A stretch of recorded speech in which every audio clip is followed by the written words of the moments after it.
Et si le futur du cinéma ne se jouait pas à Hollywood, mais dans une chambre avec un logiciel gratuit? And the Oscar goes to Flow. Oscar 2025, une première historique. Le meilleur film d'animation est un film indépendant. Et lorsque le réalisateur monte sur scène pour faire son discours, il remercie un logiciel. Premièrement, cette news, ça ne concerne pas que le cinéma d'animation, mais aussi les films indépendants.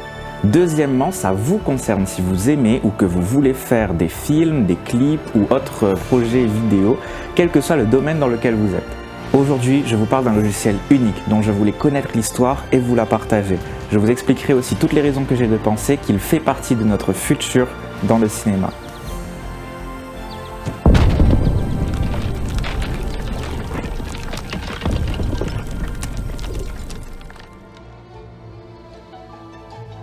Tout commence en 1988 aux Pays-Bas. Le studio d'animation Neo Geo est créé par Ton Roosendaal et Frank Van Beek. Roosendaal, c'est un jeune développeur talentueux et il a un problème. Il est frustré par le manque d'outils 3D abordables et performants. Depuis 1989, il développe des outils pour le studio et c'est en 1994 que la première version aboutie de Blender naîtra. Mais son avenir n'est pas du tout certain. J'aimerais vous dire que l'origine du nom de Blender est passionnante ou qu'elle a une signification particulière, mais apparemment c'est pas vraiment le cas.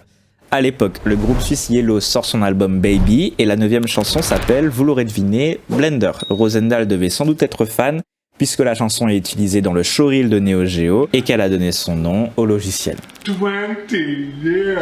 God, looks that Blender's. Yeah, it didn't change much. Yeah, it didn't change. Alors qu'est-ce que c'est ? Blender, c'est un logiciel de modélisation, d'animation et de rendu 3D. On y retrouve la plupart des fonctions dont on a besoin en 3D, du texturage, de la sculpture, etc. Et on peut même y faire des simulations physiques, des simulations de fluides, du montage vidéo ou du compositing. Au début, c'est un outil interne, utilisé uniquement par Neo Geo. À l'époque, la 3D est considérée comme commercialement sans intérêt. Mais Roosendaal, lui, il n'est pas du tout d'accord. Il est conquis par, je cite, sa capacité à créer un monde entier dans un ordinateur. En 1998, Ton Roosendaal crée sa propre société Not a Number, ou NAN, afin de distribuer Blender presque gratuitement, mais certaines fonctionnalités avancées sont disponibles sous condition d'acheter une licence. L'aventure est lancée, mais elle va prendre rapidement une tournure dramatique. En 2002, NAN fait faillite et Blender tel qu'on le connaît pourrait ne jamais exister.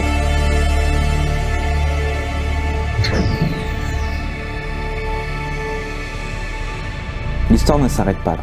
Ton Roosendaal, il est passionné par son projet. Il lance une campagne de financement participatif révolutionnaire, la campagne Free Blender.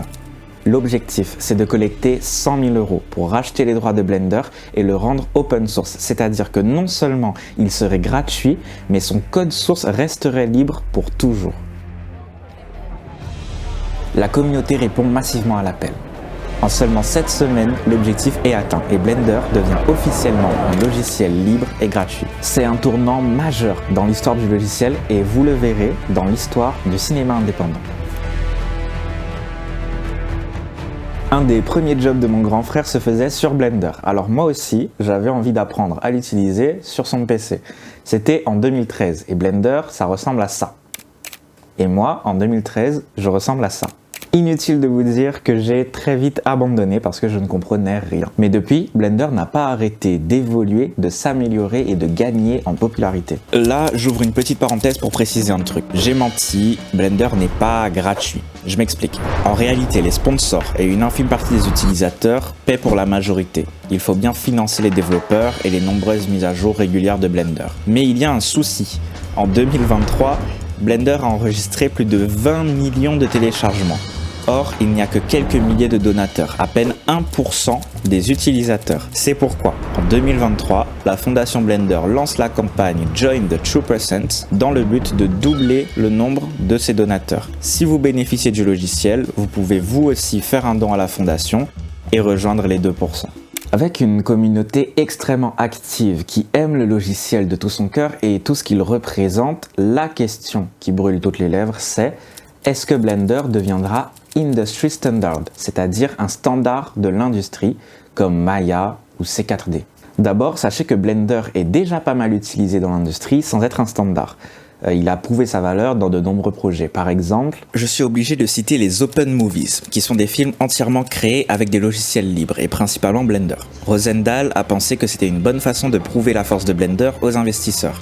Je citerai le tout premier, Elephant Dream, en 2005, qui est un film d'animation. Ce qui est assez unique, c'est que vous pouvez télécharger des scènes et des assets des Open Movies Blender. Ensuite, je citerai Tears of Steel, sorti en 2012, réalisé par Jan Hubert. Ce n'est pas la dernière fois que je citerai cet auteur, réalisateur, artiste VFX, mais pour l'instant, retenez que Tears of Steel prouve le potentiel de Blender pour les effets visuels numériques d'un film live action. Ensuite, dans l'industrie, la première utilisation remarquable de Blender, c'est pour des prévisualisations du film Spider-Man 2. Et en parlant de prévisualisation, il a servi aussi à celle du meilleur Captain America, le soldat de l'hiver. Le film Le Secret des Kells a été en partie créé dans Blender et a été nominé aux Oscars pour le meilleur film d'animation, mais il n'a pas gagné. Hardcore Henry, lui, a utilisé Blender pour une bonne partie de ses VFX. Le logiciel a permis d'animer le film français J'ai perdu mon corps. On le retrouve même à certains endroits de Spider-Man Across the Spider-Verse et dans de plus en plus de films. Mais pour ce qui est de devenir un standard de l'industrie, c'est plus complexe. Les studios ont leurs processus qui sont travaillés sur des années, ils ont leur logiciel préféré. Les nouveaux venus sont formés sur ces logiciels. Les géants de l'industrie ont des moyens colossaux pour offrir aux studios des outils calibrés et des supports clients particuliers. Il n'y a aucun intérêt pour eux de risquer un changement alors que tout fonctionne parfaitement. Je ne pense pas que Blender soit proche de devenir industry standard.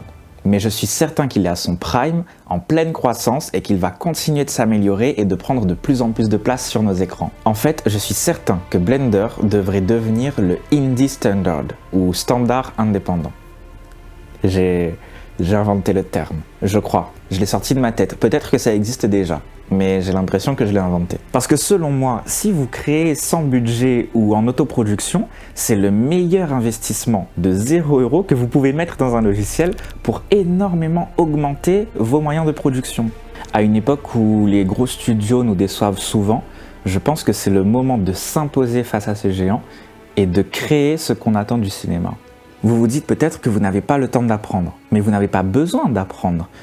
Intéressez-vous-y, laissez la porte ouverte et puis faites appel à quelqu'un qui s'y connaît pour vos projets. Je m'appelle Michel Abrantes, je suis monteur vidéo / artiste VFX indépendant et dans mes vidéos, je parle de choses qui me passionnent dans le cinéma. Si cette vidéo vous a plu, vous pouvez liker et vous abonner pour ne pas rater les suivantes. Je donne des conseils utiles pour vos propres productions, comme dans ma dernière vidéo, j'ai utilisé Blender pour brûler une maison pour un film. Je vous en parle ici.